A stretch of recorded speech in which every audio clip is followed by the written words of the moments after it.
Okay, so we've got 2 medium-ish eggplant, and we're just going to pop them over the flame, and it's going to take a while this way, but trust me, it's going to give you so much better smoky flavour.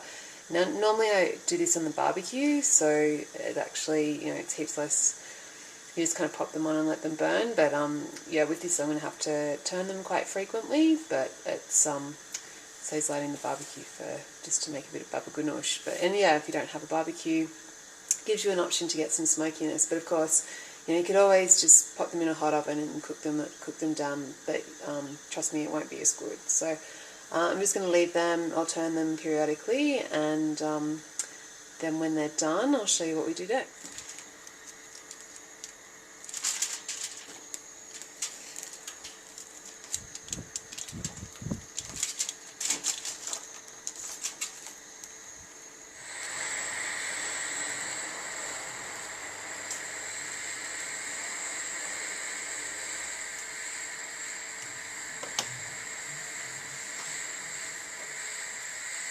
Okay, so you can see that's super squishy, so the eggplant inside's cooked.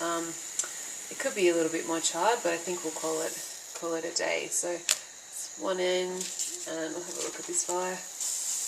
Yeah, again, you can see how squishy it is, and it's got some nice charring on it. So we'll just heat off and leave them to cool down. So eggplant's nice and cool now. So to make the babaganoush, first thing we're going to do is chop up some, garlic. So I like it garlicky, but I don't like it, not be able to sit next to anyone for 3 weeks kind of garlicky. So these are quite small cloves, so I'm going to use 3, but normally I'd only use probably 2, like 1 clove per eggplant, but it's really up to you how garlic, you can always add more garlic, but you can't take it away. So if you're not sure, probably start with less and see how you go. So just squish them. I'll use this little fellow here. And then this is a great trick so you want the garlic as fine as possible since it's going in raw. You don't want any big chunks. So what you do is you get your knife and you just kind of squish it on the chopping board, so you get this lovely garlic paste. Sometimes you need to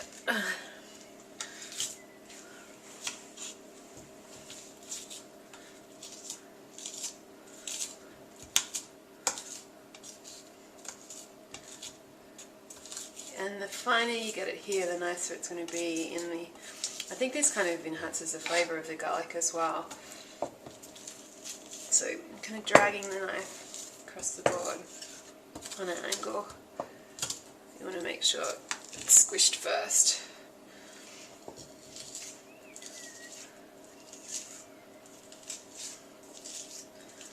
You could puree it, smash it in a mortar and pestle if you had a mortar and pestle.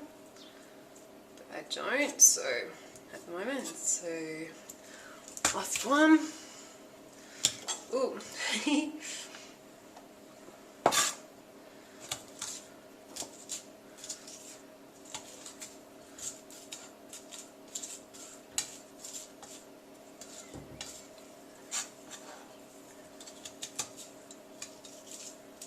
See, there we go.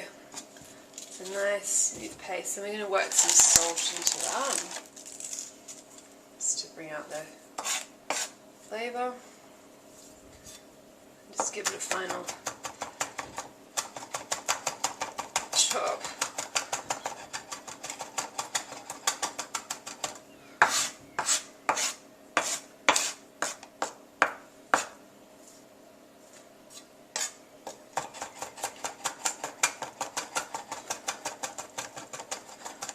So that looks lovely and fine, so it can go into our mixing bowl. And we'll get to work on the eggplant. So drain it off any juices, then we're just going to chop off that's usually quite hard to get that cooked, so we'll just get rid of it. And then I find the best way is just to chop down lengthwise, and if you're lucky, using a spoon you can kind of scoop all the lovely soft flesh out. And don't be too worried. It's nice to get a few little charry pieces in, but you know, it's not going to, they add a bit more flavour, but you know, it's up to you how much you retain. So we're just scooping, pulling skin. So you'll notice where it's more charred, you know, kind of peels away quite easily. And when it's a bit undercooked, you'll be able to feel it as well. So see that bit there is a bit raw, so we don't really want that in, so happy to peel more of that off. And I'm just going to repeat for the other half and the other eggplant. And then this is the real secret to great babaganoush, the other secret to great babaganoush.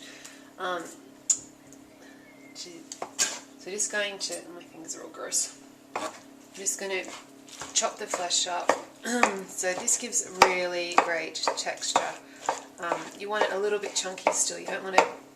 I made babaganoush a few weeks ago, and I completely was on autopilot and I didn't think what I was doing, and I threw it in the food processor, and it was just kind of had this, I don't know, kind of gummy, oh no, not gummy, kind of just, yeah, the texture wasn't right. It didn't have any kind of soul. It was just too smooth. It had lost all its goodness. So we just, and that's probably enough chopping, so it's still quite chunky, so we'll just scoop that into the bowl. Pop, pop. And then we're going to finish it off with, let's wash my hands.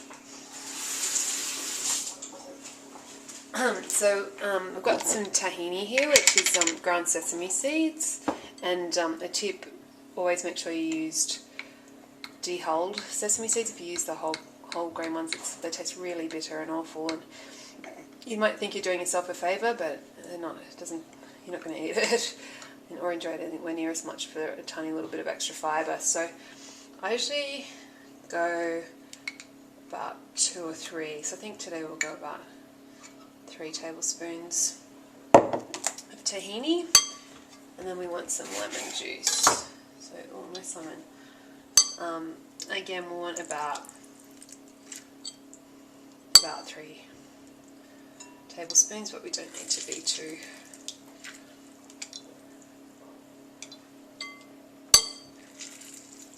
particular. It's 3. I'm just going to give it a bit of salt, because it's had some in with the garlic, but it'll probably need more. So just stir that in. You see it still looks chunky and lovely, but the tahini's giving it a bit of creaminess. A lot of babaganoush recipes use yogurt in them, and I used to always put yogurt in mine, but since I've stopped using yogurt, I find I'm getting better babaganoush, so yeah, it's up to you. I'll just have a little taste. Oh wow, that's great. So I think we just want a bit more salt, and I do like it to be a bit more on the tart side, so I'm going to give it a bit more lemon juice. But every time you make it, you'll find that you'll use a little bit different seasonings. So be flexible, I guess, is the key, because the eggplant vary in size so much, and the flavour themselves.